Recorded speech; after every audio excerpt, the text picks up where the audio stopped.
Welcome to the Deep Dive, where we take complex topics and unearth the most compelling insights, helping you get truly well-informed. Today, we're embarking on a particularly stark and critical deep dive into the realities of what our sources refer to as penal psychiatry and Blacksites. Our mission today is clear: to understand the harrowing lived experiences of those detained within these facilities, expose the profound systemic criticisms leveled against the fields of psychology and psychiatry, particularly when they intersect with political motives, and ultimately shed light on the alleged practices within these institutions. Absolutely. Our source material offers a chilling chronicle from within these facilities. They're often presented as psychiatric wards, but they're unequivocally described in our sources as secret prisons. Secret prisons. Yeah. We'll be carefully navigating these narratives, drawing from firsthand accounts, legal analyses, and some frankly shocking descriptions of daily life within these so-called black sites, specifically focusing on ones in Berlin. And just to be clear for everyone listening, our focus today isn't on the specific personal journey of any single narrator. No, exactly. It's more about the collective experiences of the patients and prisoners and the profound systemic criticisms against the entire apparatus that emerge directly from these accounts. That's the core here. It's undeniably a challenging topic. Really heavy stuff. Yeah. But it seems to offer crucial insights into the darker side of institutional power and control, particularly when medical frameworks are allegedly, weaponized. Weaponized, yeah. Used for purposes beyond genuine healing. We'll extract the core truths and systemic issues as presented in the sources, ensuring we remain impartial in reporting the content and the perspectives it contains. That's really important. Right. Impartiality is key here. We're reporting what the sources claim. Indeed, this deep dive aims to give you a shortcut, if you will, to understanding a hidden facet of societal control, presented through the lens of those allegedly trapped within it. Okay, let's unpack this. So our sources paint this very specific, chilling picture using terms like Blacksite and penal psychiatry. For our listeners, what exactly defines these institutions, according to the sources? How do they differ from, say, a traditional psychiatric hospital or a conventional prison? That's a crucial distinction right from the outset, isn't it? Our sources characterize these institutions not just as correctional facilities for mentally ill offenders, but as something far more insidious. Okay. They are unequivocally labeled secret prisons. Now, what makes them secret or a black site in this context? It's their alleged operation outside transparent legal or medical oversight. Ah, the oversight piece. Exactly, often holding individuals indefinitely under a medical pretext rather than a standard judicial sentence. The sources explicitly describe, for instance, the Karl Bonhoeffer Nerven Clinic in Berlin-Reinickendorf, colloquially known as Bonnie's Ranch. Right, Bonnie's Ranch. It's described as Germany's largest correctional facility for mentally ill offenders. Yet, the sources simultaneously assert that it functions primarily as such a secret prison. This immediate reframing really sets the stage. It sets the stage for the core insight from the sources, then, that these places, despite maybe looking okay on the outside, allegedly prioritize something else. Precisely. Incapacitation and control rather than genuine therapeutic care. That's the central claim. So it's not simply a hospital where patients get care, nor is it a conventional prison with a fixed sentence. It's presented as a place where individuals can be held indefinitely under a unique legal classification. That's it. And that immediately sounds like a system designed for a different purpose, doesn't it? It really does. If we connect this to the broader argument the sources are making, they suggest that the entire system, from its operational logic to its perceived outcomes, prioritizes this incapacitation, this suppression, over any form of genuine therapy. And they allege it uses methods that are pretty extremely so. Physical, psychological, and administrative measures that are perceived not as treatment, but as forms of, torture and revenge. That's the language used. Torture and revenge. Wow. Which begs the fundamental question, right?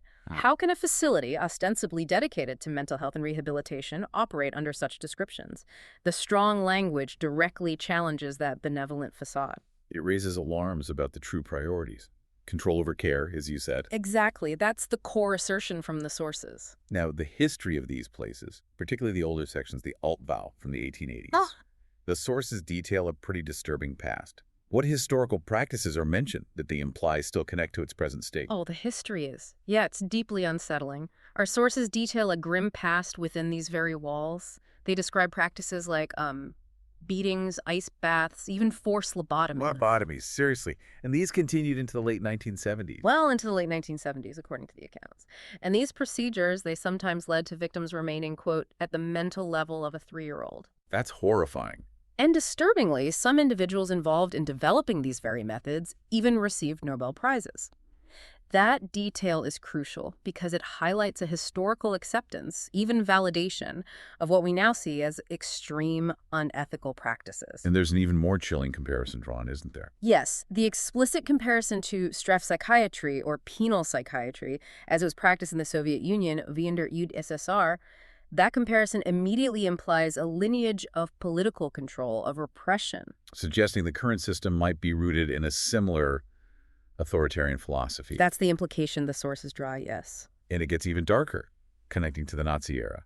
The sources mentioned the euthanasia program, the T4 program, operating within these facilities, gassing people in vans. Yes, the sources explicitly state that the insane were gassed in vans there, and their bodies disposed of at a crematorium, which, shockingly, is now identified as the clinic's current heating plant. The heating plant that creates such a disturbing sense of continuity, a legacy of control, of dehumanization, right there in the infrastructure. It absolutely does. And this whole historical context, the Nazi era, the Soviet comparisons, it forms this deep-seated critique within the sources. The argument is that these institutions, despite maybe some superficial changes, still fundamentally serve as places of safekeeping. Safekeeping as a euphemism for just locking people away indefinitely. Exactly, rather than genuine healing. The core assertion made by the sources is that, quote, madness has not been scientifically understood to this day, and no verifiable cure has ever been found. So from that perspective, any experimentation is unethical. That's their stance. Without a fundamental understanding or a proven cure, many interventions are seen as, at best, futile and at worst, actively harmful, driven more by a desire to control than to heal. Okay, let's talk about that indefinite aspect. One recurring theme is this idea of indefinite detention. What does unbefristet, this German legal term, truly mean for patients in penal psychiatry? Unbefristet carries a really chilling weight in this context. It refers to the legal provision, specifically Section 63 of the German Criminal Code, under which patients are placed. Section 63. And it means their placement is, in principle, indefinite, potentially forever. Forever. Potentially, yes. The sources describe this as a dead end, an end station, a situation of utter hopelessness. It's a legal provision that essentially allows for perpetual confinement, regardless of the severity of the original offense. So it becomes a lifetime sentence without the usual due process. That's how the sources frame it, yes. Yeah. Transforming it from a correctional or therapeutic measure into something else entirely. And the sources give a really stark example, don't they? The patient detained for 42 years. Yes, an astonishing 42 years for stealing just 2 vodka bottles, admitted at 17. Decades of confinement, only released to a hospice where he died just 6 months later. 42 years for 2 bottles of vodka. Cases like this vividly illustrate the extreme proportionality issues the sources raise. The official justification, is typically framed around the alleged incurability of mental illness and the need to protect the public. Right, the public safety argument. But the sources argue this rationale leads to a system where patients become completely dependent on the goodwill of therapists for any chance of release. Which creates this perverse incentive. You have to lie, basically. Perform compliance. That's the dynamic described. Resorting to lying in therapy sessions, appearing compliant, cured, just to gain a chance at freedom.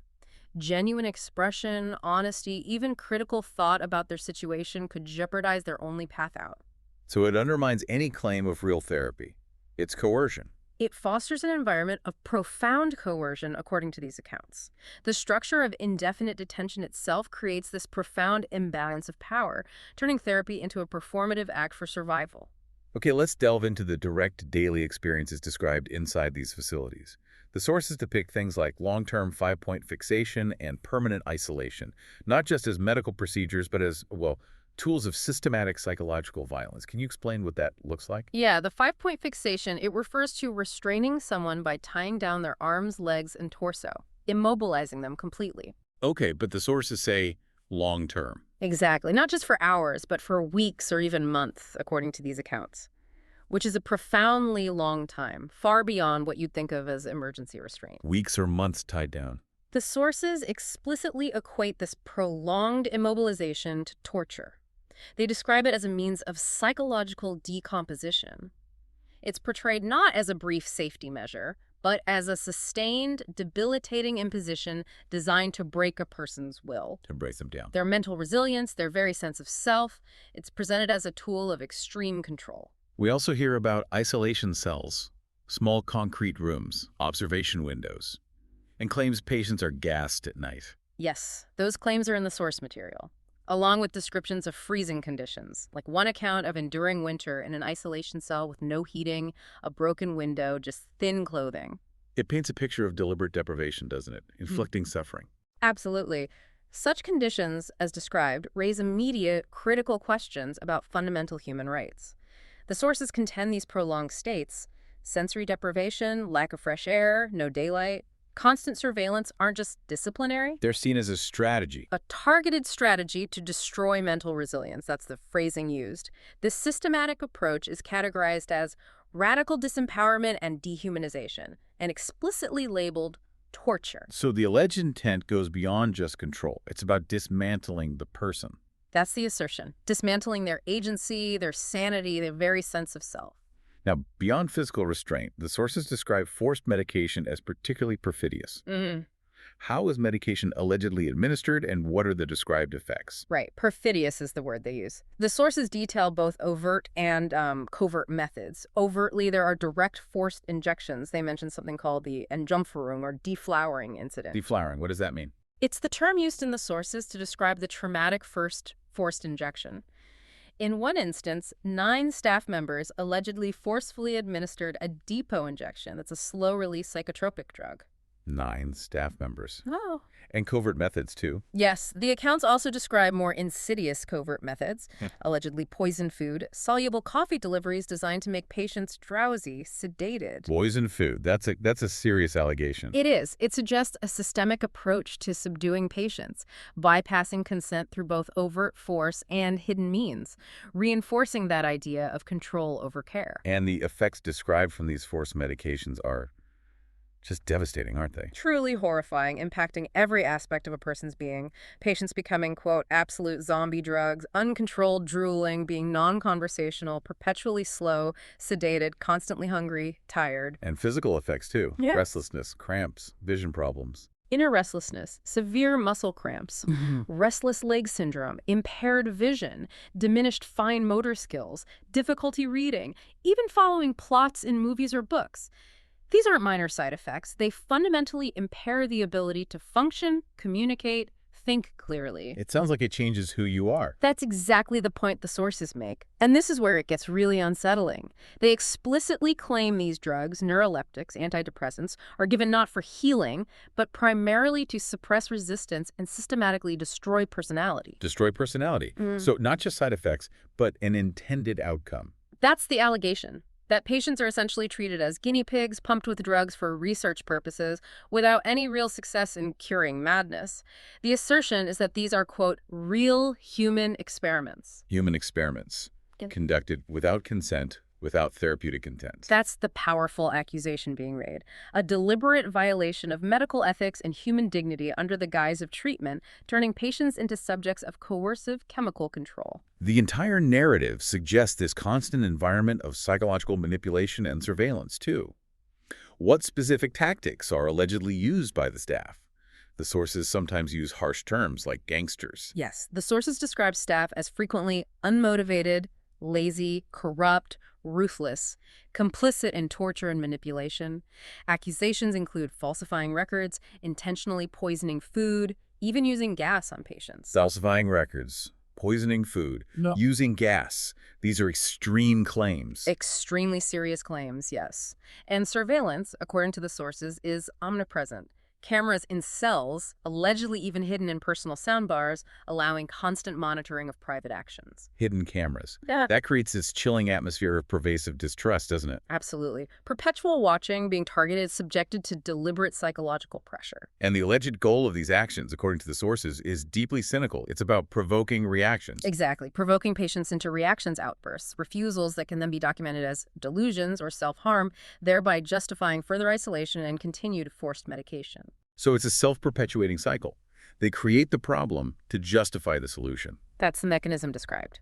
One specific account details how a patient refusing food due to alleged poisoning was then diagnosed with self-endangerment to justify immediate forced medication.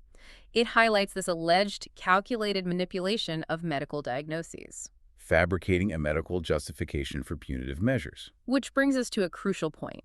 If we connect this to the broader picture, the sources present this as a calculated systemic manipulation of medical and legal frameworks. Designed to do what?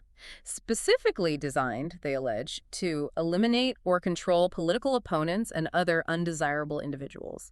The entire system, legal processes, psychiatric assessments, security measures, allegedly works in unison to create a right without justice. A coordinated effort to strip people of rights, using medicine and law as weapons. That's the core argument. Masquerading as legitimate intervention, but fundamentally weaponizing the very structures meant to protect and heal. Okay, let's shift focus now to the deeply human stories emerging from these penal psychiatry black sites. The sources provide these vivid, unsettling portraits of individuals trapped within this system. It really offers a direct window into their harrowing daily lives. It really does. And our focus here remains on the collective experiences, how these individual struggles illustrate the systemic critiques we've been discussing. Right, these aren't just anecdotes, they're case studies, in a way. Exactly. They offer a disturbing window into the diverse, often challenging realities faced by those confined. What's striking is how each story highlights the personal toll of indefinite detention and the complex, often dangerous dynamics inside.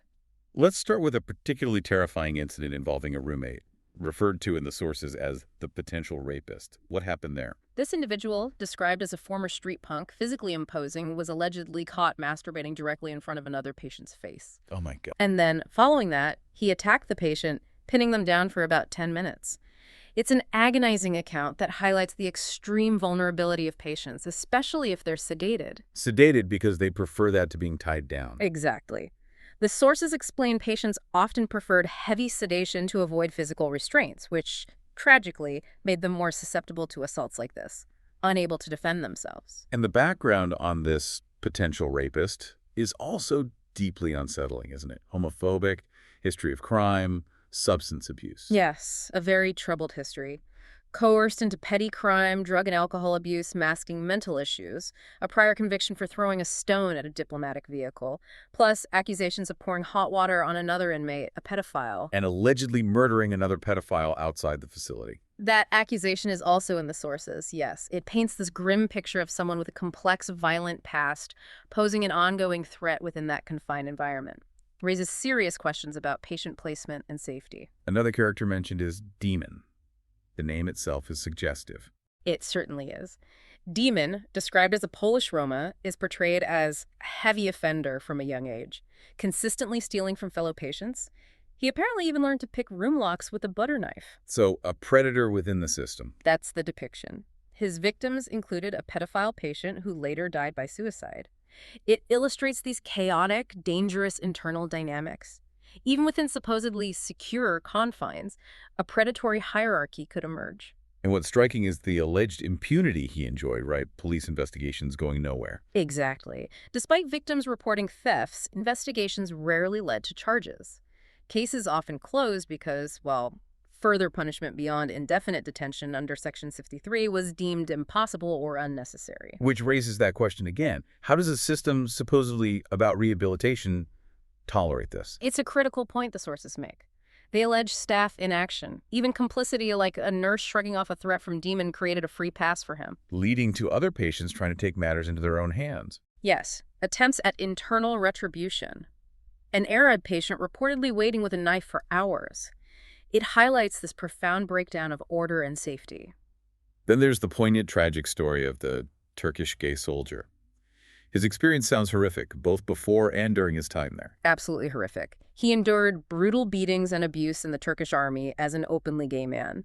His suicide attempt, which led to his confinement, was jumping from a bridge onto a busy highway in Berlin. Hoping to be run over. He survived, but with severe internal injuries, leaving him unable to defecate normally. The sources describe him having to lie nude on a towel on the bathroom floor to manage.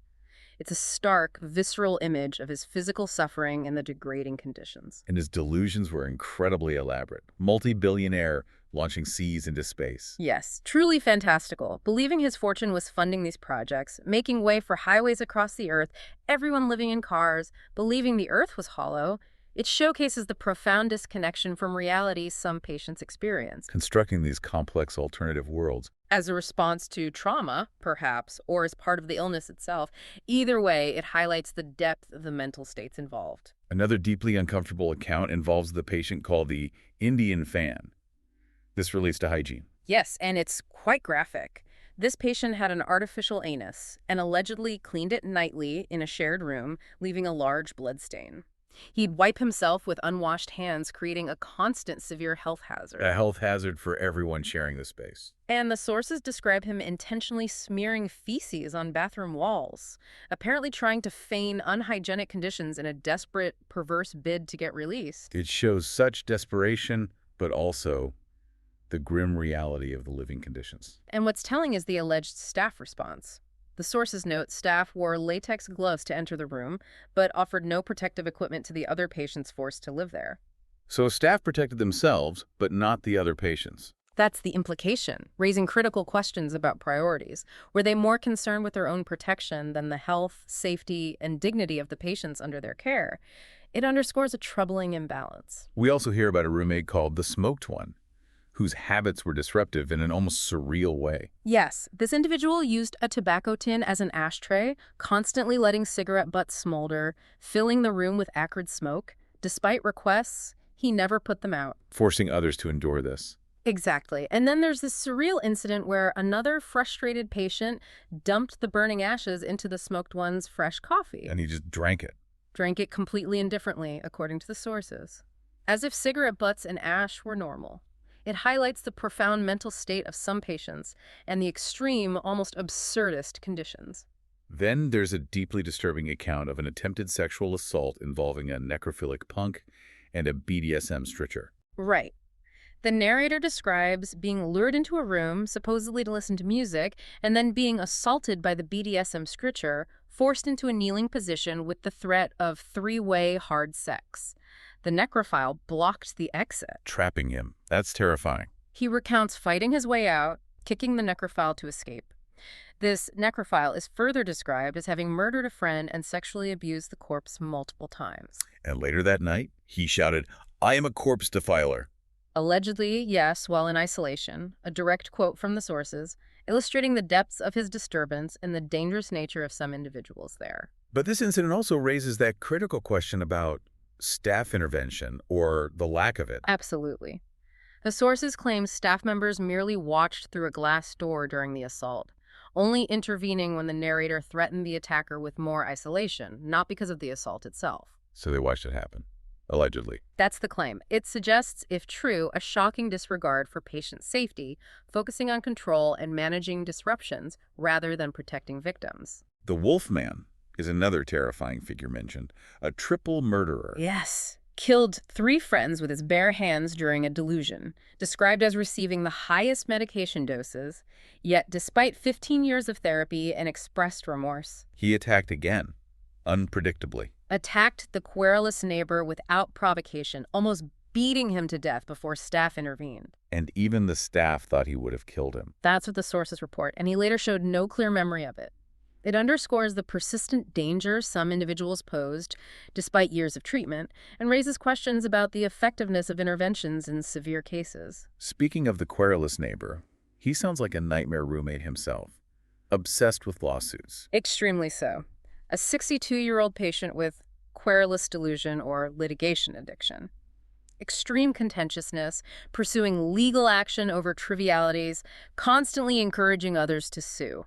Creating this disruptive, litigious atmosphere. And the sources portray his lawyer as potentially exacerbating it, allegedly benefiting financially from the numerous, mostly unsuccessful lawsuits, bordering on abuse of the mentally disabled, the sources suggest. Exploiting his vulnerability. That's the implication, and again, the system seems to tolerate it. Staff allegedly mocked him without intervening, even as his lawsuits and threats led to frequent isolation and transfers. The cycle just restarts. Suggesting a failure to treat the condition or protect others. A failure on both fronts, according to these accounts, creating this perpetual cycle of frustration and instability. We also encounter a deeply disturbing dynamic involving an older patient, the pedo sugar daddy, and a younger toy boy. Yes, the older man, about 50, was in a relationship with the younger one, about half his age. Their forced task of cleaning a massive semen stain from a previous inmate's room just highlights the grim, degrading environment. And this relationship was broken up by staff. After the toy boy admitted it in therapy, yes, he was transferred. But the story takes a much darker turn. The pedo sugar daddy is later revealed to have committed serial rape of a 13-year-old girl for 2 years during his authorized outings. During outings. While he was a patient. Yes, traveling by motorcycle from Berlin to Cottbus, allegedly using illegal phones to groom her online, filming the assaults. It's absolutely horrific. How could a facility allow someone with that history daily unsupervised access for 2 years? That's the critical question the sources force us to ask. It points to a severe systemic breakdown in risk assessment, monitoring, and public protection. The patient claimed she looked older and denied being pedophilic despite his actions. A catastrophic failure, if true. It certainly reads that way in the sources. There's also the story of a patient in for 20 years about to be released who had this strange incident with money. Right, the man who lost his hearing at the Love Parade. Fellow patients gave him 400 euros to buy Xbox consoles for them. Instead, he spent it all at a brothel on perverse spiral requests. Returning broke, having to pay back debts. It demonstrates this unpredictable, impulsive, sometimes irresponsible behavior even after decades of alleged treatment. And his history was extensive. Multiple Section 63 detentions for robberies, even a failed hostage-taking of a psychologist inside the facility. So, 20 years didn't necessarily change the underlying issues, according to this account. It powerfully underscores the source's critique of the system's effectiveness in rehabilitation or behavior modification. Then there's the tragic story of the suicide junkie with that utterly horrific past. Deeply unsettling. An ex-junkie who'd killed his father with a samurai sword, decapitated him, carried the head across Berlin on the subway, disposed of it in a river. Oh my God. Despite the crime being 20 years prior, he had no prospect of release. That sense of hopelessness again. And he constantly spoke of suicide by heroin. Yes, a grim obsession. Tragically, he was found dead in his cell from an overdose shortly after the narrator left that station.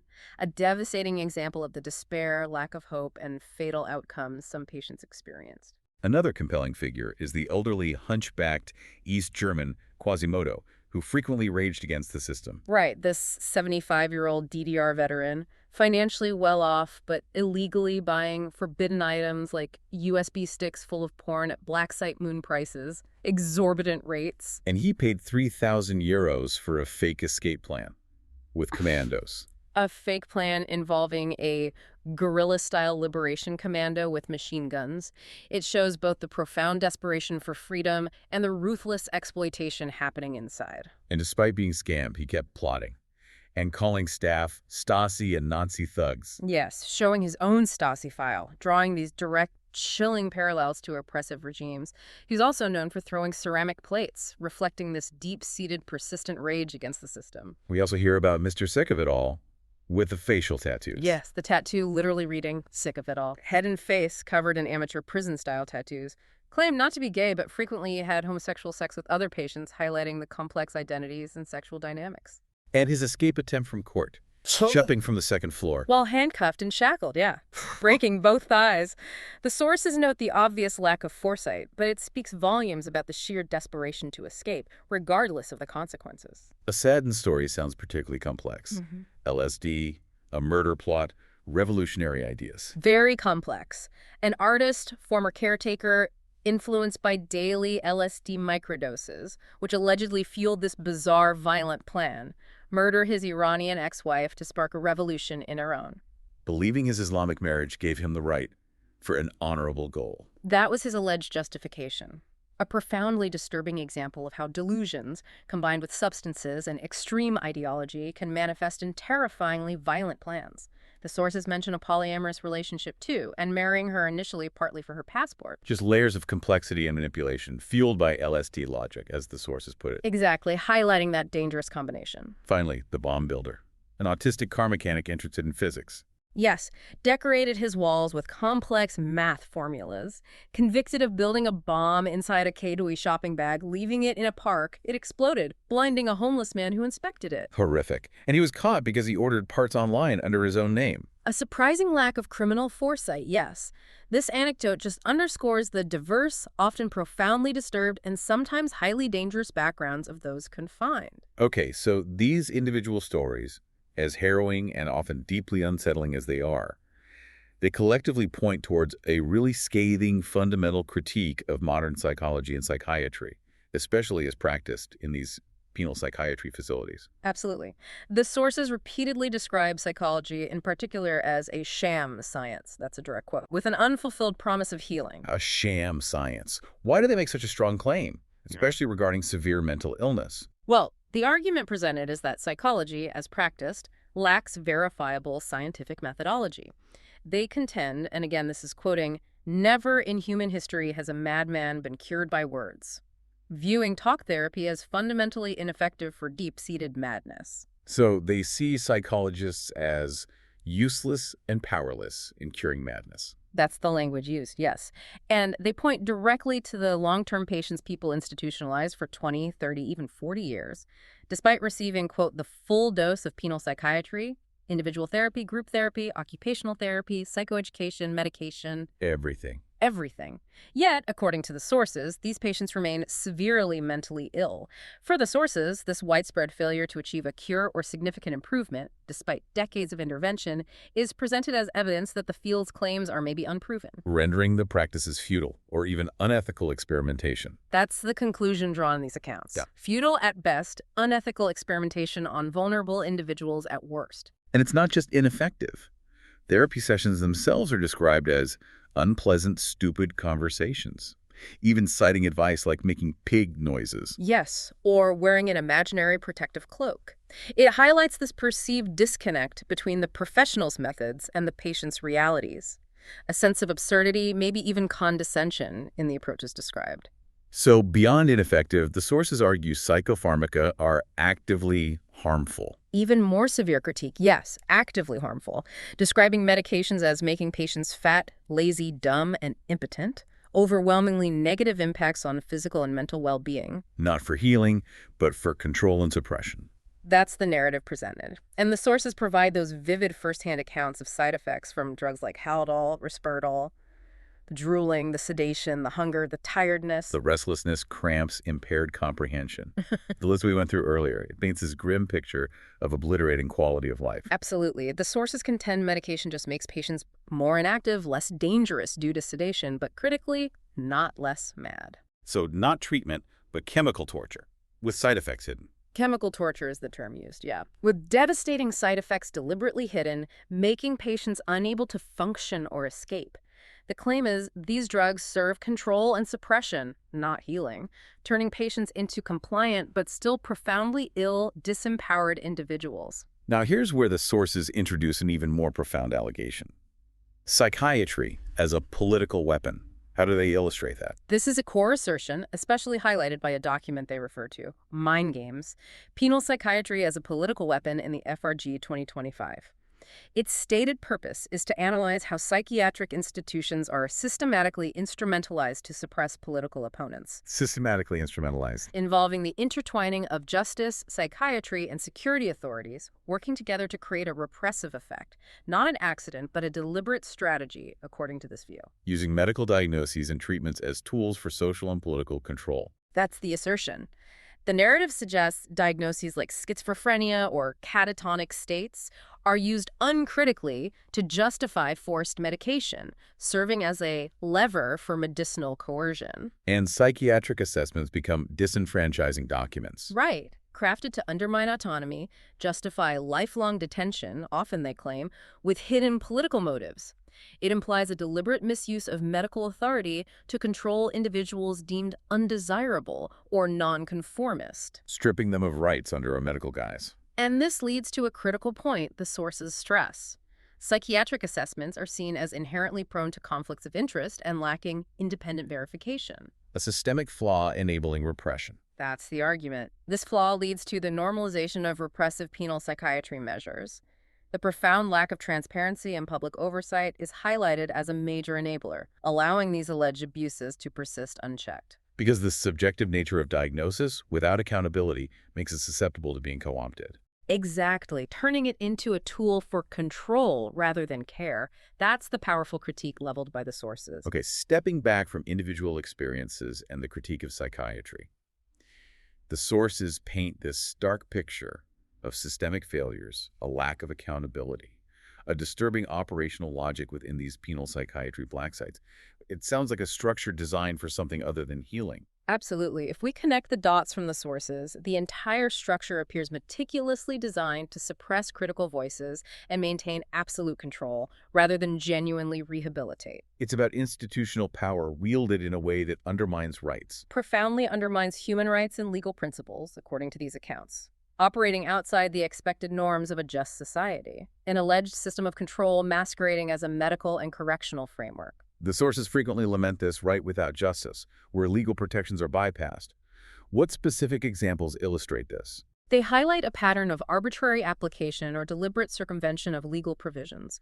Individuals allegedly held without proper arrest warrants, forced into legal proceedings they can't understand. Or denied legal counsel. Explicitly denied proper legal counsel, yes. The narrator recounts that disturbing incident. A forced medication order just read through an isolation cell hatch.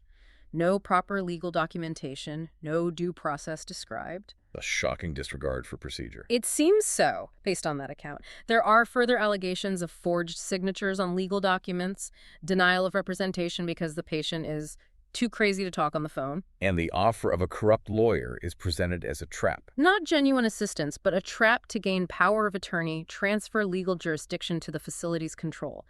These examples suggest a deliberate, cynical manipulation of legal procedures and patient vulnerabilities. To maintain absolute control within the Blacksite. That's the picture painted, which leads to this profound legal and ethical indictment by the sources. They categorize these alleged actions as unlawful imprisonment, dangerous bodily harm, coercion. And they argue it violates international human rights, like UN conventions on torture. Yes, arguing those conventions are breached when forced psychiatry is allegedly used for intimidation and re-education.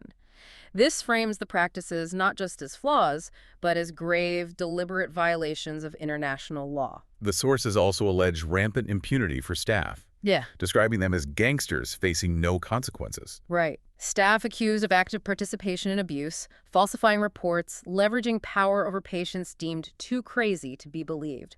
We heard those disturbing incidents. His nurse kicking a subdued patient.